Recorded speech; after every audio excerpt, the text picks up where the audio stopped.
Welcome to the Rollover Coach. My name is Scott Brooks, and I wanted to start off the course by thanking everyone that's acquired it. I actually spent several years, learning and refining some of this material, and also spent several months putting it together, so I hope it'll be beneficial for everyone. Here at the outset, what I thought I would do is go through a few tips on how to use the course. I've broken down each segment into roughly 18 to 25 minutes. The average commute time in the U.S. is around 20 minutes, so it's perfect to listen to this material in your car. If you're going to and from work, if you're heading to an appointment, you can also play it on your iPod if you have one of those as well.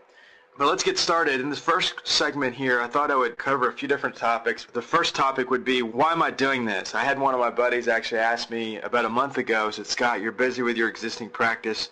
Why do you want to put together this rollover course when you don't have to? And what I told him was that, number one, I believe in financial advice, and I believe there's kind of a disconnect between what some of the larger record keepers know about the rollover market because they handle a lot of the plans and they have more experience, and what most advisors do in the industry.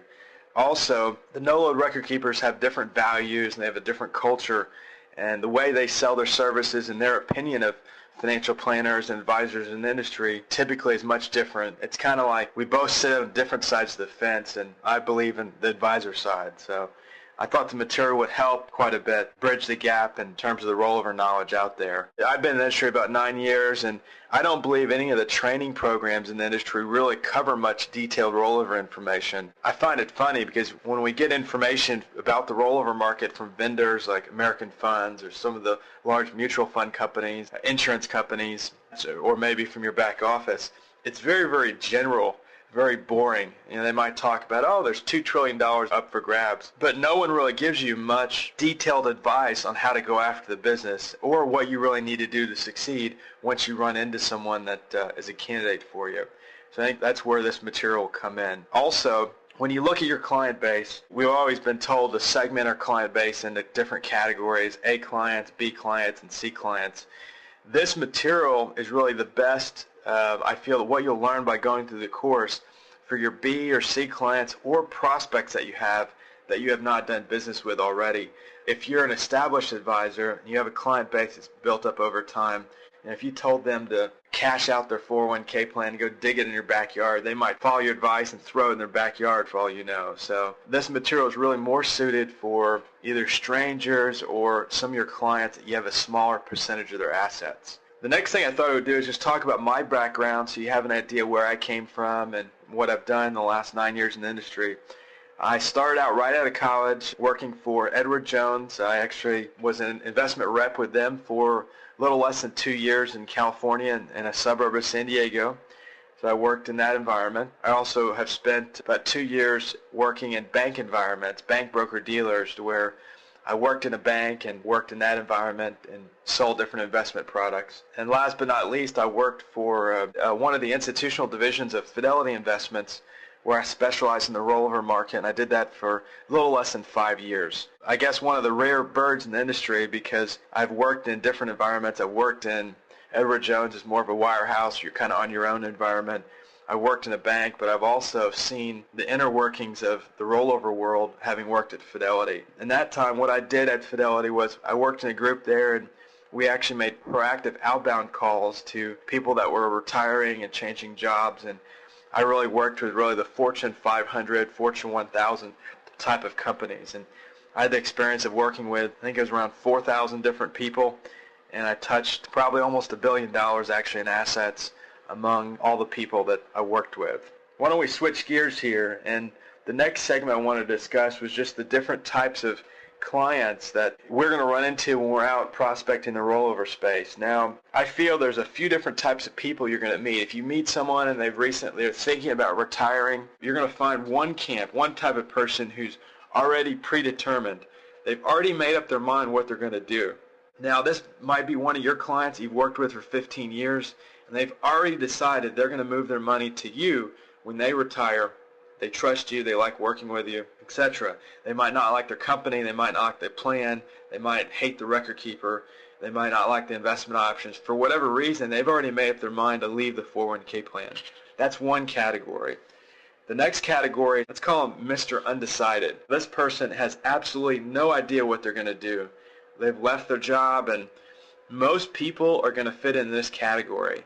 If you look at what actually happens whenever people leave, typically what will happen, whenever someone changes jobs initially, you're going to see a mass exodus in that first 15, 20, 30 days whenever someone leaves, to where if they have already made up their mind before this happened, what they were going to do, that money will fly out the door. Now, it might fly to a brokerage account, it might go to a full-service advisor somewhere. The money's going to leave initially if they've made up their minds. Now, the important part is most people are undecided. They have no idea what they're going to do. So the money might actually stay in that 401k plan for a while. The third type of person you're going to run into is someone that's married to their 401k plan, that for whatever reason, they're lazy, they see no reason to change. They're happy. They might like the investment options in their 401k plan. They might have a GIC that they're married to that's paying more than what they can get in a CD. Whatever reason, they just like their 401k plan. They're just satisfied. In their mind, they're on the beach. They see no reason to make any changes whatsoever. So when you go out and you prospect and you meet people, these are the three different types of people you're going to meet. Now, this is just my opinion, but I believe that most people fit into Category 2 or Category 3.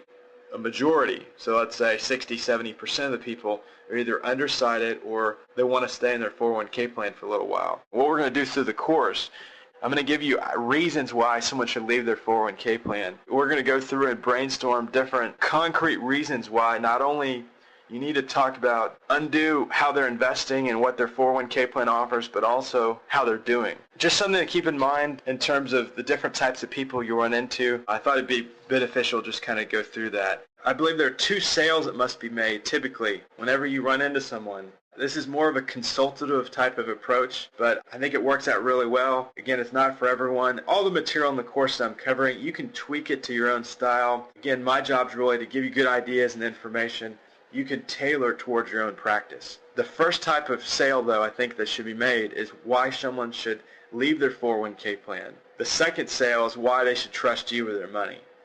Now, what most people do in the industry, they just go right to number two. They might present an annuity. They might present managed money. They might present some solution, right? They might present some investment option. They might present the IRA as the rollover. They go right to the second piece of the pie. What's worked well for me personally is going through learning about the 401k plan, learning about the weaknesses of the plan itself, and then once you've covered and you learned about what they've been doing, how their money's invested, then you can switch gears and go through and make recommendations. And in the course here, we're going to go through exactly what you need to know, but give you a detailed roadmap on how to do that. Really, what we've covered today kind of lays the groundwork for other material that we're going to cover here in the course. Another idea for you guys is if something stands out, feel free to make notes, jot it down. If I cover something that you might want to refer back to later, make sure to highlight it, circle it. And I've ordered courses and material before, and typically you might study for a few hours in something. You're going to walk away with a few specific ideas that you can implement. Once you're done, you want to walk away with a few specific ideas you're going to be able to implement in your own practice and key things that you pulled out of it. In the next segment, we're going to discuss some other information. We're going to go through actually the 401k plan itself and go through each of the different items I suggest you track. So look forward to coming with you and see you guys in the next segment.